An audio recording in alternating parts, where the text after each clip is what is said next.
sobre o tema evolução, progresso e melhoria, Uhum. são abordados alguns dos equívocos mais comuns quando as pessoas tratam do tema evolução. Um deles é a diferença entre a evolução biológica e o desenvolvimento. Qual a importância desse conceito? É muito importante e, ao mesmo tempo, é fácil de resolver. Na realidade, o desenvolvimento, tecnicamente falando, são as mudanças que ocorrem ao longo da vida de um indivíduo, né? Todo bebê nasce, se desenvolve, né? Fica adolescente, adulto, se reproduz e morre. Essas mudanças no corpo de um ser vivo, eu usei um exemplo com um ser humano, mas a gente pode aplicar com qualquer ser vivo, a gente chama isso de desenvolvimento, né? É uma mudança individual.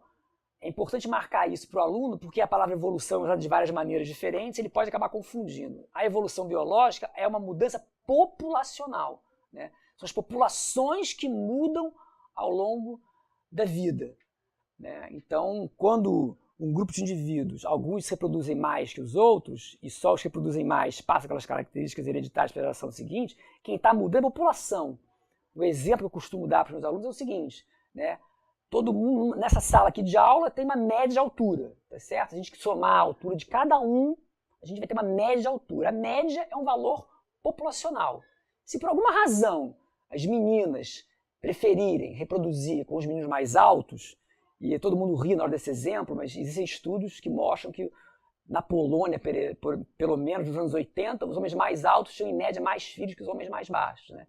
E como a altura é um fator de fato bastante hereditário, com um percentual razoável de hereditariedade, né? Se elas preferirem os mais altos para reproduzir, a população, a geração seguinte, vai ter uma média maior, mas nenhum indivíduo mudou a sua altura. O que está mudando é a média da população. Os mais novos estão nascendo, e se eu somar a altura desses mais novos, da geração seguinte, vai ter uma média que é maior do que a da geração seguinte. Então, isso é mudança populacional, né, que corresponde a uma evolução biológica. E a mudança no indivíduo, ao longo da vida dele, é o desenvolvimento. Em geral, o aluno entende isso bem mais fácil que explicar que não é o acaso, que explicar que não tem herança.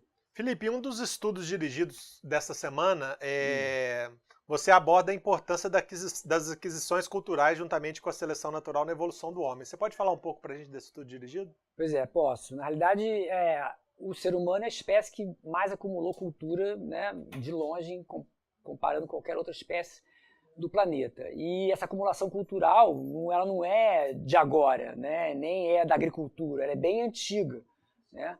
A espécie humana, segundo os estudos que a gente tem hoje, surgiu na África há 400 mil ou 200 mil anos, no momento atual considera-se isso, mas tem novidades evolutivas, novidades culturais que interferiram no processo de evolução humana, que são mais anteriores, mais antigas do que isso, né? Uma delas foi as ferramentas para caçar e capturar comida e o próprio cozimento dos alimentos.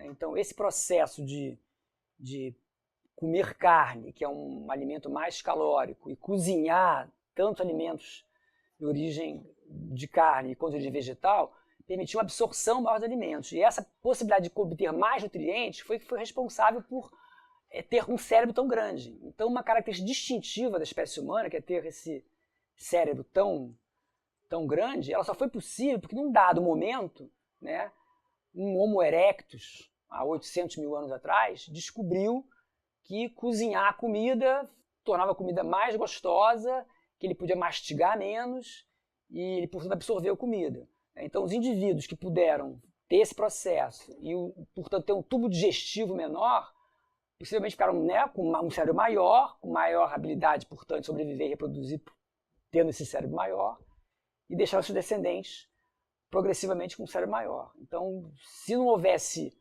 um paladar já herdado de outros mamíferos para comida quente e macia, e depois alguém que descobriu que podia fazer comida quente, macia e mais doce cozinhando, e disseminar essa novidade entre os Homo erectus, o cérebro dessa linhagem de hominídeos não teria continuado crescendo. E os Homo sapiens que viessem não seriam como nós somos hoje. Então, esse cérebro que a gente tem grande aí dependeu dessa novidade. Então, você está dizendo que, por exemplo, as situações da sociedade moderna que a gente vive hoje podem estar afetando o futuro da evolução humana. Na realidade, a gente tem uma série de genes que estariam eliminados, né, por seleção natural, que estão presentes em maior frequência, né, por conta, por exemplo, da medicina. Né? O gene da hemofilia, né, que é um gene que traz, né, situações agravos à saúde bem marcantes, que as pessoas têm uma sobrevida muito pequena. Hoje em dia ele é muito mais frequente que as pessoas com tratamento médico sobrevivem mais tempo e podem se reproduzir e propagar esse gene. Isso já é conhecido há bastante tempo. Né? Mas eu entendo que a nutrição humana, a história da nutrição humana traz um exemplo importante porque ela foi um marco, né, que mudou a história daquela linhagem que permitiu que a gente tivesse o nosso cérebro grandão como temos hoje, que é uma coisa que todo mundo preza muito. Né? Mas isso não foi só seleção natural. Teve seleção natural, mas teve um dado cultural importante aí. Né? Hoje em dia tem pessoas que que digerem lactose muito bem também, porque há um tempo atrás o pastoreio começou a selecionar pessoas que pudessem tomar leite sem reação digestiva a isso. Então tem pessoas que têm esse gene, outras não.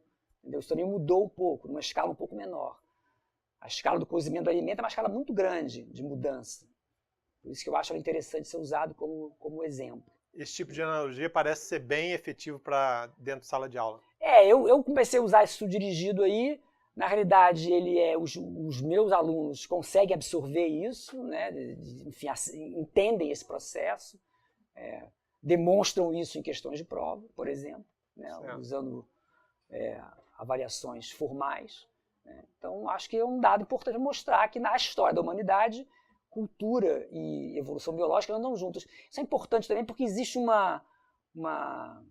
tradicionalmente um hiato entre quem acha que o ser humano é o que é por razões meramente culturais e há outras pessoas bem mais raras que acham que o ser humano é o que é só porque evoluiu biologicamente em termos de comportamento. Está na cara que o nosso comportamento é multifatorial e influenciado, né, por o que a gente aprende ao longo da vida. Né? Mas eu uso isso aí para poder tentar mostrar que tanto a cultura quanto o biológico estão interagindo e tendo seu papel na evolução humana para tentar, de certa forma, superar esse ato entre pessoas que são mais ambientalistas puramente e outras mais biológicas, que são muito poucas.